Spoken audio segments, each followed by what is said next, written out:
charger. Make sure all those are down. Hold it down. Make sure everybody's Make there. sure the kids got them down. Are we live? Yeah, we good, brother. Okay. Yep, we all good. All right, so we go ahead and get started. Just want to give all praise and glory now to the Most High name, His only begotten beloved Son, for another feast day. So you know, as I always say, raise your hand up to the first one. Okay. All right. Second tabernacle. Third. Fourth. We ain't gotta keep going after that. Oh, y'all do this. Yeah, I've been keeping this since 2012. So all praise to the Most High for that. For real. Okay. So during this feast day, what we're gonna do is like we did last year, so that everybody can retain the information and you can keep it. I'm gonna break the lesson up, and we'll be going over it throughout the week. Y'all got that? So by end of Tabernacle, you will have a refresher on why Tabernacle is important, why we still ought to be keeping it, and we'll get the spiritual understanding, as we will, of how it points back to Christ. Because we already know all of these feast days eventually points back to Christ. You got that? Yes. All right, so what we're going to do is first, we're going to start at Leviticus 23. We will not need the apocrypha, just so you all know.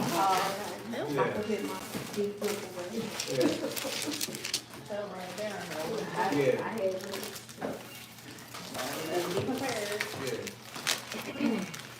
You don't need the apocrypha. You said Leviticus 23. Okay. That's why all your people say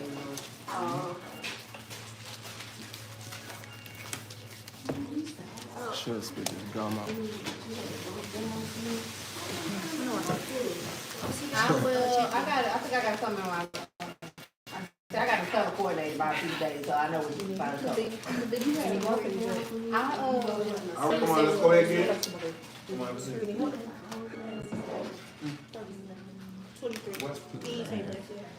No. Let's do whatever. 33. Leviticus 23. Verse 1, it says, I'll read, it says, and the Lord spake unto Moses, saying, verse 2, speak to the children of Israel, and say unto them concerning what? The feast. The feast of the Lord, which you shall proclaim to be holy convocations. Even these are my feasts. So, the first thing I want to point out, as I'll do all the times of the feast days, the Most High said that these are His feasts. He didn't say that these are the Jewish feasts. So sometimes you might get people say, well, we don't really do that because we are not Jewish. You hear that. But the Bible says that these are my feasts. Like, well, you follow the Lord, don't you? Well, these are His feast days. Y'all got that so far? Yep. Now remember, as we learned earlier, the other doing what? Blowing the trumpets. When it says, which you shall proclaim. Anybody remember what proclaim means? Acknowledge. Acknowledge. I don't know what else we got. Cry out. Cry out. That's what it means. Okay. It means to cry out. It comes from the Hebrew the root word of kara, which means to cry out. That when you crying out, that means you're doing what? Telling everybody about it. You got that? It's not kept a secret. You ask, what are you doing? Cry out. You get what I'm saying? So, we know and understand that. So again, in verse 2 it says, speak to the children of Israel and say unto them concerning the feast of the Lord, which you shall proclaim to be holy convocations. Mikra'e Kodesh in Hebrew. The word mikra'e or mikra, what does that mean? Anybody know? That convocations? Anybody remember what that means? An appointment. Gathering. Appointment. Appointment. You said gathering? All right. I mean, yeah, gather. I'm tripping. Uh-huh. Not appointment. Everybody's correct. So again, it says something called out, because it has the root word kara, but it says a public meeting. It says also a rehearsal. Calling out, assembly, calling. All right, reading, even what we're doing now. Got that? Now when we get to the word mo'aday, which is the feast, that's the more of the, let's see what this says.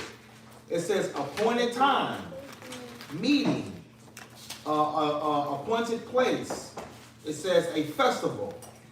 It also says congregation, by extension, assembly, gathering. It also says appointment. All right, so we now know that we have appointments, right? Just as we wouldn't want to be work late or doctor's appointments late, we gotta have the same mindset, at least times 10 when it comes to these feast days.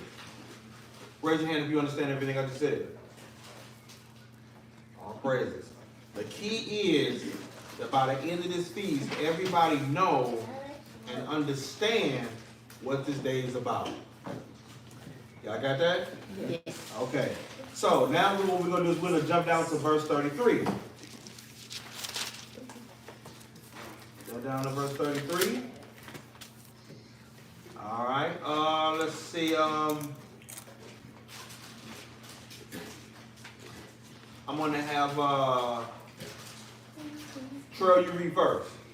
Okay. Verse 33, what does it say? Leviticus 23, verse 33 says, And the Lord spake unto Moses, saying, Speak unto the children of Israel, saying, The 15th day of this 7th month shall be the Feast of Tabernacles. Shall be what? The Feast of Tabernacles. Go ahead. For 7 days unto the Lord. So how many days is the Feast of Tabernacles? 7 days. 7 days. Now, many of you all might be able to pull out even on your calendar, like on certain iPhones, it may say first day of Tabernacle and last day. Do anybody got that on their calendar? See if anybody got on their calendar. No. Mine's on my laptop. Laptop do be clutch, so. Yeah, I have it on my laptop. Yes, on mine. It's on yours? Yes. Okay, let me see. Yeah. So you got it on yours? Wait, you put this on there or it's on there? Okay, so it's on there? Yes. Yeah. Now go to the 23rd real quick, see if it's on the 23rd. What does it say? Hey, how she got hers on hers? It's like the doctor tell you if there's something on there. Now, it don't say it on the 23rd. Yeah. It just said on the 16th. Okay. Yeah. Well, some calendars will have it. Okay. So it says 7 days, right? Feast of Tabernacles. In the Hebrew, we see the word Chag, Hasukot. So you may hear people say Sukkot. Raise your hand if you've heard that word Sukkot before. All right. Raise your hand if you've heard the word Chag before. Chag is a festival. All right. So I'm going to click on Chag. And this is what it says. For Chag, it says a festival, a feast. Let's see, feast day, sacrifice, solemn assembly. So we have that. Then for a Sukkot, let's see what that says. You may hear people say Sukkot or Sukkot with the TH. Thought it was You a hear cot. both of those. I thought it was a cot. I'm tripping. We'll deal with that too. Oh, okay. So when you look at the word Sukkot, it has a root word, Sukkah. Sukkah. And let's see what it says. It says a hut, booth, covert, pavilion, tabernacle, tent. All right? So you also may hear Feast of Booths. Raise your hand if you heard of that. Feast of Booths. So a booth is a tabernacle, a tent, a pavilion. Y'all got that? So this is the Feast of Booths. Got that? Now this word sukkah has another root word, soch. Soch. Now let's see what that means. It says a thicket, covert, pavilion, a den. It says tabernacle. Now that word soch has a root word of sakach or sakach. Now let's see what that means. That word means a hedge, a fence, shut in, a cover. It also means, a cover, a defense, defend, hedge. So what does that sound like a tent represents? A husband as well. Oh, Because wow. your husband is what? Your hedge, your covering, your protection. You understand that? The Lord is our husband. That means the covering is also a symbol for protection. That's deep. Yeah. Did a whole video on it, absolutely. So, when dealing with that in Hebrew, you have root words. All of the words in Hebrew have root words which stems from something. Got that? So now that we know that the covering, the tent, the hedge, the booth, the tabernacle is the protection. Understand that? All right. And by the end of this feast, bring everything back full circle. Just like last year. Because you remember last year we had one over it and I was asking the question, I was like, oh God, I'm thinking it's too much. I need to just break the lesson up. So by the end of this, everything gonna make a lot more sense, just like it did last year. But now we got the concept of what the tents represent. Got that? All right. So go ahead and read 34 again. Leviticus 23:34. Speak unto the children of Israel, saying, the 15th day of this 7th month shall be the feast of tabernacles, for 7 days unto the Lord. Go ahead. On the first day shall be an holy convocation. So, on the first day shall be what? A holy convocation. So let's see, Bayom HaRishon Mikra Kodesh. So yes, so the first day is a holy convocation, meaning a holy what? Gathering. Meeting. Gathering, rehearsal. Got that? So the first day we are commanded to meet. Got that? Read that verse again. On the first day shall be an holy convocation. You shall do no servile work therein. You shall do no what? Servile work. So that means that we should what? Not work. We should not work. So that means the first day, we commanded to be off. Greatly, no one's working. Got that? All right, so one more time, read that verse again. On the first day shall be an holy convocation. Ye shall do no servile work therein. 7 days ye shall offer an offering made by fire unto the Lord. Now, why don't we have to sacrifice animals anymore? Christ is our propitiation. Atonement. Absolutely. Absolutely. So now that we know that, you might get people say, wait, so y'all not killing animals? No. We don't have to do that. At all. That's why we got food. It's a festival. Let's continue. Read that again. 7 days ye shall offer an offering made by fire unto the Lord. Right. On the 8th day On shall the what day? On the 8th day. Now here we go. On the 8th day, go ahead. Shall be an holy convocation unto you. So, what days are we commanded to meet? On the first day and the 8th day. On the first day and the 8th day. And we in booths attend for how many days? 7. 7. I got that? So, first day, no work. You dwell in it for 7 days. After those 7 days is up, you got an 8th day. That is a holy convocation. Got that? No work. No work. Let's read that one more time. On the 7 days ye shall offer an offering made by fire unto the Lord. On the 8th day shall be an holy convocation unto you. And ye shall offer an offering made by fire unto the Lord. Right. It is a solemn assembly. It is a what? Solemn assembly. Go ahead. And ye shall do no servile work therein. So, there's 2 days we commanded not to work. What's those days? First day and 8th day. So today, which is the 16th, will be the first day, right? Yes. When is the 8th day? 24. Got that? So from the 16th to the 23rd, booths, tents, hedge, protection, pavilion. Got that? 8th day is a servile, no servile work day. We got that so far? Yes. Okay. Is it a bad time? Huh? Is it a curfew? No, for no, sure. Hands in bed. No, Right. Some boot camp shit. All right, so before we continue, I need to make sure we understand that. First day is what? Holy convocation. No what? Work. No servant work. And we in the booth for how many days? 7 days. And on the 8th day, what? No servant work. There we go. Great, all praises. All right, now that being said, verse 37 says what? These are the feasts of the Lord. No, these are the Jewish feasts. These are the feasts of the Lord, Right. which ye shall proclaim to be holy convocations, Uh-huh. to offer an offering made by fire unto the Lord, Come on. a burnt offering and a meat offering, a sacrifice and a drink offerings, everything upon his day.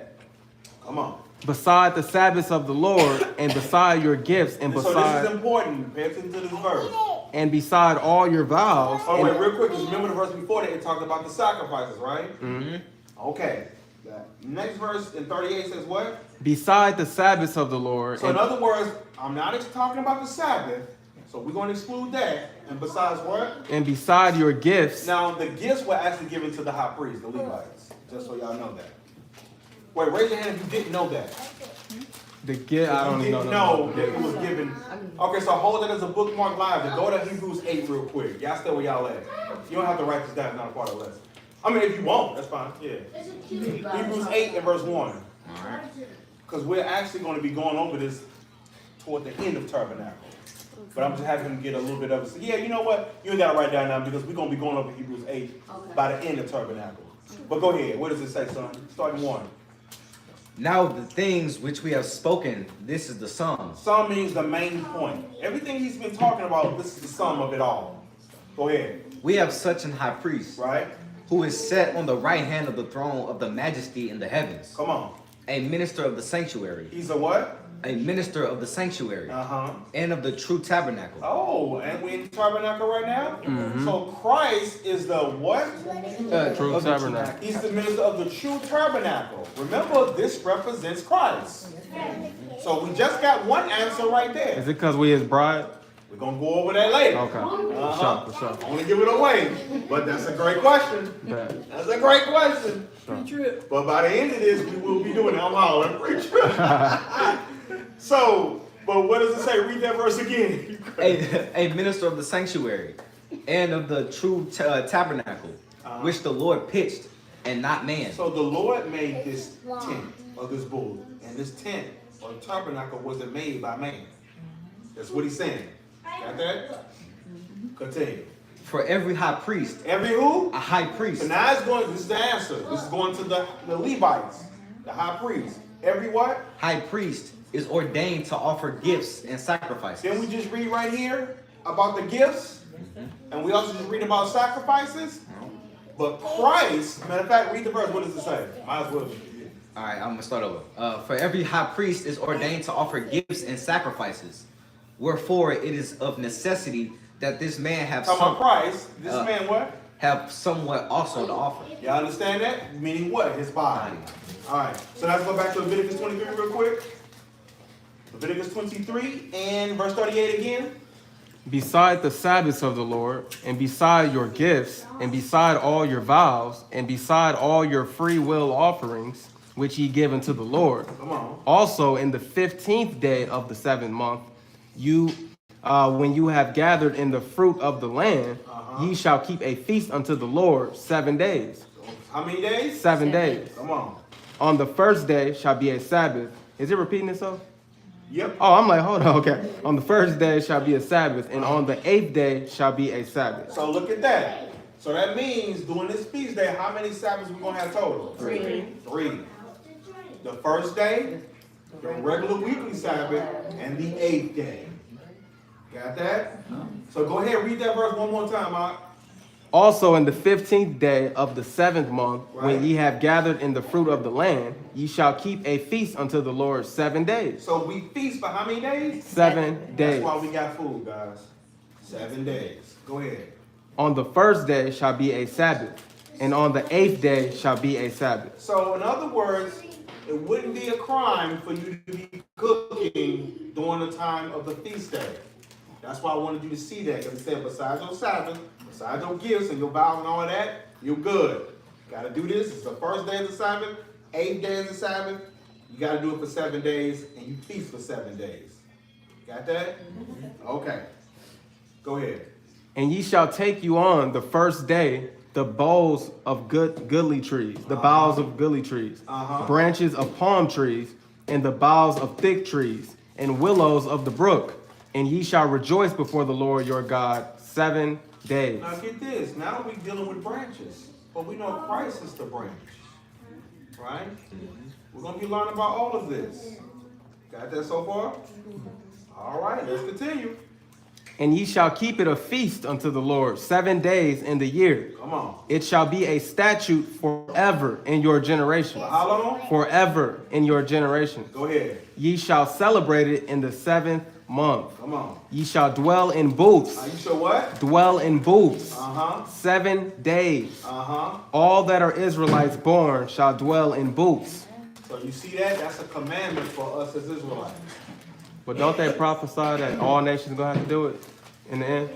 Moving too fast. Oh, okay. Well, we getting there though, but it is Zechariah 14. You're right, exactly. Yes. For sure. So Okay. we will be dealing with that too. Absolutely.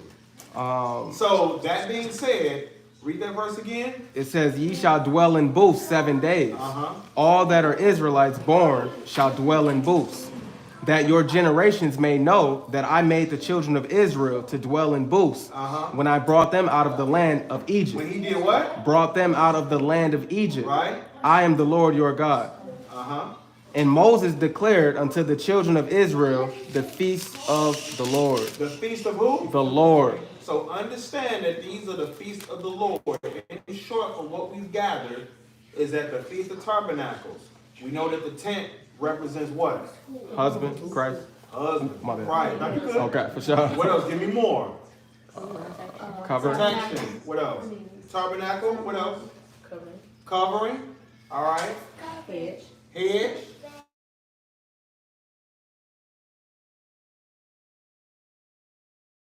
Now that being said, we're going to go to Deuteronomy 16 real quick. Where is that?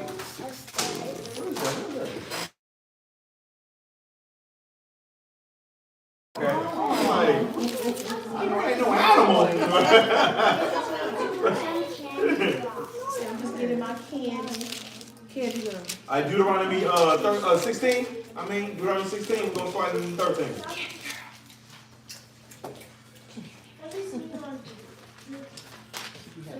You want me to read or? Yeah. Yeah. Okay, Pretty much you got the camera, okay. so yeah. Cool. Deuteronomy chapter 16, verse 13. Oh yeah, what was it? So we got this one, and we got maybe one more scripture. Then we're gonna close out for the first day, because I want all of this to stick. Okay. You got that? Okay, cool. It's anticipation building up. Deuteronomy 16, starting 13, says what? It says, you shall observe the Feast of Tabernacles 7 days. After that, you have gathered in your corn and your wine. Come on. And you shall rejoice in your feast, you and your son. Hold on, you and who else? And your son, right? And your daughter, right? And your manservant, right? And your maidservant, and who else? And the Levites, who else? The stranger, and the fatherless, and the widow, right? That are within your gates. Meaning within your settlement. That all makes sense. See what I'm saying? Yeah. A reason why I did this is because there's a verse that we're going to go over that people misunderstand. Matter of fact, read it real quick. Y'all don't have to write it down because we're going to actually go back to it. Read 16 real quick. 16. Yeah.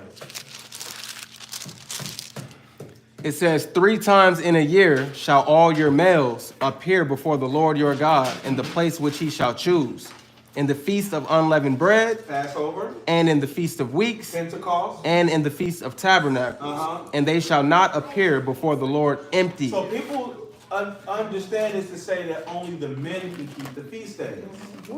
Yes, that's a doctrine. But that's why I had us to read this first. Makes sense.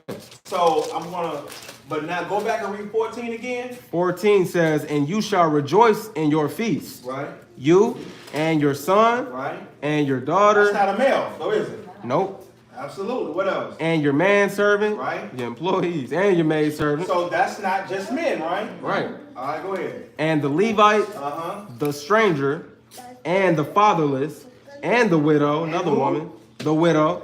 That's not a man, right? Right. Right? That are within your gates. Go ahead. 7 days shall you keep a solemn feast unto the Lord your God, in the place which the Lord shall choose. Now, what place was that? Israel? With the place where the Lord chose to set his name in? Jerusalem? Jerusalem. Correct. So he was letting them know Jerusalem, and that's what we're going to get down to in the next verse. That the men were commanded to come together. Like if y'all didn't come together, you make sure that you came together at least for these 3 times. So the men were commanded to gather at least 3 times. You understand that? So those are 3 most important feast days. Correct. These are the solemn feast days. Correct. Okay. You miss it, you in trouble. Yes. Okay. Absolutely. All right, go ahead. 15 or 16? 15. It says, 7 days shall you keep a solemn feast unto the Lord your God in the place which the Lord shall choose. Because the Lord your God shall bless you in all your increase and in all the works of your hands. Therefore you shall surely rejoice. That's dope. Absolutely. Okay. 3 times in a year shall all your males appear before the Lord your God in the place which he shall choose. Right. In the feast of unleavened bread, Yep. and in the feast of weeks, Right. and in the feast of tabernacles. Right. And they shall not appear before the Lord empty. Now, something I want to go deal with as well. Leviticus 23 again, real quick. Leviticus 23. And we're going to go back to 1 through 3 real quick. Hold it down, y'all. Leviticus 23, verse 1, it says, And the Lord spake unto Moses, saying, verse 2, Speak to the children of Israel, and say unto them concerning the feast of the Lord, which you shall proclaim to be holy convocations. Even these are my feasts. 6 days shall work be done. But the 7th day is the Sabbath of rest, and holy convocation. You should do no work therein. It is the Sabbath of the Lord, and what? All your dwellings. No matter where you live. Y'all got that? That being said, go to Psalms 91.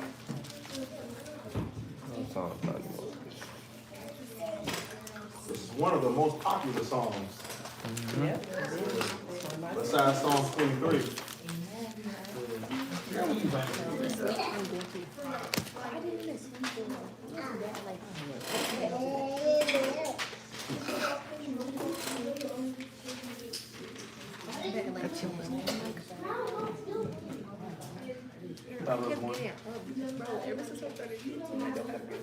Hold it down. This is actually the last one. Psalms 96 and 1. It says, okay. I mean 91, my bad. Psalms 91 and 1. All right, it says, He that dwelleth in the secret place of the Most High shall abide under the shadow of the Almighty.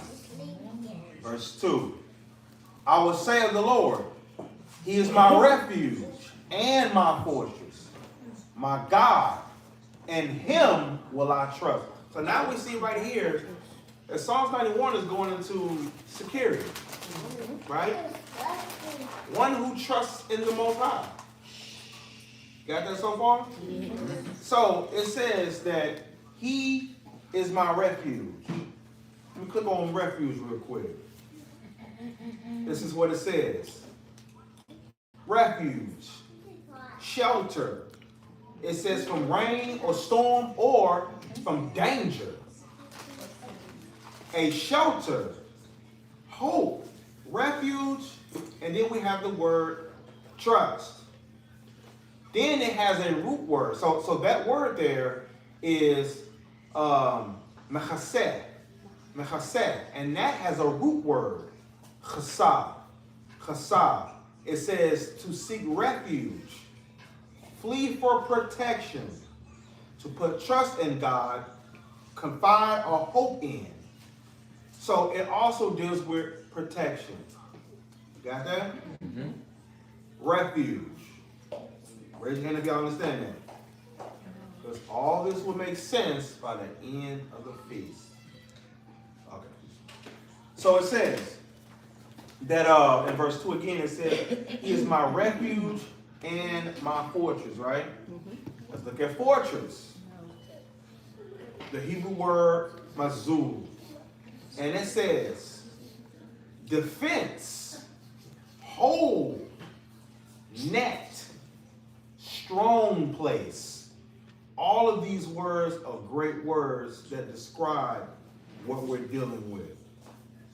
When that root word has another root word, matzol, and it means fastness, stronghold. Who knows what a stronghold is? It's like a, almost like a yoke in a way. Okay. It's an evil burden. It's a, I just said it's like a yoke, like a burden. Something heavy on you, you can't really get rid of. That's one type of stronghold. Like a person has a stronghold on them. This type of stronghold is dealing with the sense of nothing can come in. Defense. A defense. Got that? But it's the same way from the spiritual aspect. When you have a stronghold on you, you're not going to receive anything in. Dang, yeah. Got that? Nothing comes in, nothing comes out. Stuck. Them demons trapped in there. Dumb. Straight up. So when you look at that, it's the same concept. You know what I'm saying? So when you look at that, it's like a hole, it's a refuge, it's a tower. You know what I'm saying? So it's a place where that's been fortified to protect against like attacks, if you will. Again, nothing come in, nothing going out. Y'all got that? Okay, so now we're going back to that Psalm 91. So Jericho would have been like a stronghold. Yes, correct. So, verse 2 again. I will say of the Lord, He is my refuge and my fortress. He's His protection, right? He's His hedge. He says, my God, in Him will I trust. Because think about it. When you have the Lord as your fortress and your protection, in that you find what? Rest. Rest, trust. What's another word starts with an S? Peace. Oh, S. Serenity. Nope. No. Security. Security. Security. Security. You feel what? Protected. Verse 3 says, it says, surely He shall deliver thee from the snare of the fowler and from the noisome of the pestilence. Right? Verse 4. He shall cover thee with His feathers, and under His wings shall you trust. His truth shall be your shield and your buckler. So, the word that we have there, let's see, Be'ev or Tok Yaseh. That part where it says, He shall cover, right? I see a word there that you may not see. The word there I see is Yaseh. Yaseh. And that has a root word of sakach or sakach. Let's see what that means. To hedge, fence about, shut in. It means to cover, defense, hedge. Earlier, we went over this word earlier. Y'all remember that? Mm-hmm. So when we look here, we see that the Lord represents the same thing that the tent represents. Raise your hand if you don't understand that and you need some clarity. Because this is the last verse that we're going over. So we understand that? So that means that when we look at the tents, the booths, the protection, the hedge, the covering, that represents the Lord. That represents our Lord. And on earth, that represents your Lord. You understand that? Great. So, it says, He shall cover thee with His feathers. In the 5, for the word for wings, has a root word of kanah, and it means like a border. Yeah, that's the best word, the border. What was the word? I'm sorry. Wings, kanah, is dealing with the borders. Yeah, when you got that? All right, you got that? Yes. Okay, cool. So now that we know that, it says, he shall cover thee with his feathers, and under his wings, meaning under his borders, shalt you trust. His truth shall be your shield and buckler. Now, so look. Okay, I want to go ahead. Do what you do. Because that was the last verse.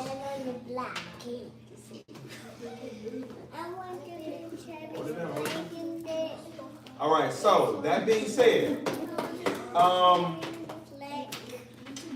let's see. Sis, what did you learn so far? Anything? Got attention more than intent. Okay. What are they? What does it represent? Trust. Okay. Husband. Okay. All right. Thoughts. What did you learn so far? That sukkot means the book, which is the protection and the hedge. And like you said, it represents or God. All right. How many days are we to be in the tents? 7 days. All right. Bree, what day what day is said no servile work? The first of each day. Okay. Think you smart. Okay. Okay. We got the first and the 8th day, and son, what month are we in biblically? 7. All right. Raise your hand if you disagree with him. I was in what the weekend did. All right, so we're gonna put a pin in this, and I wanted everybody to understand that. Now, before we do anybody got any questions on what we just went over so far? Go ahead. What's your question? I remember when we were in courtship and I watched the video on a hedge and what's the importance of a hedge. And there's two things that I wanted to speak about. The hedge and how you see it was about a woman without a hedge, you're in danger because it gives the devil free range to literally run wild. Yeah, now that we're gonna go over. We're probably gonna go over that toward the end as well. And a city without walls. Yes. A city without walls, basically. And then another video that I watched of yours was talking about, it was about the females that were against polygyny.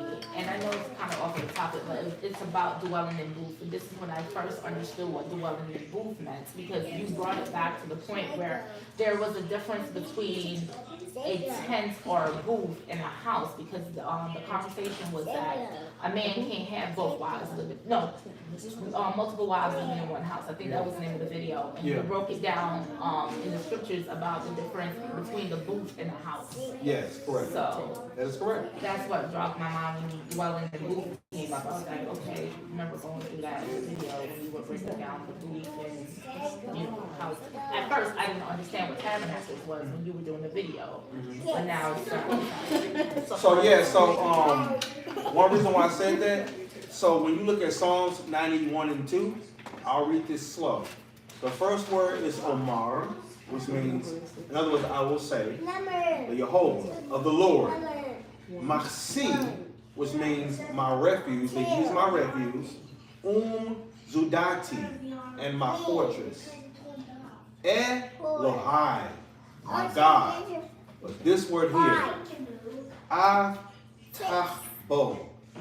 The word Avtach has a root word. And let's see what that word is. Strong's H982. Batak. If you watch the video, you remember that was the word that I found. Betach. You remember that? And that's what we're going to go over as well. So it's right in the Psalms 91. I just, so I'm going to put a pin in it, and we're going to go over that as well. Yeah, so therefore we'll learn a little bit on what she's talking about and get the understanding of that. I got that so far? All right, well, let's go ahead and feast and enjoy. Remember, we commanded to rejoice. I mean, we commanded to be in a great mood and have uplifted spirits. So what's the COVID Yeah. All right, that's that, gang. Y'all probably don't understand what's going on, but it all makes sense. So yeah, I'm not gonna be going live later.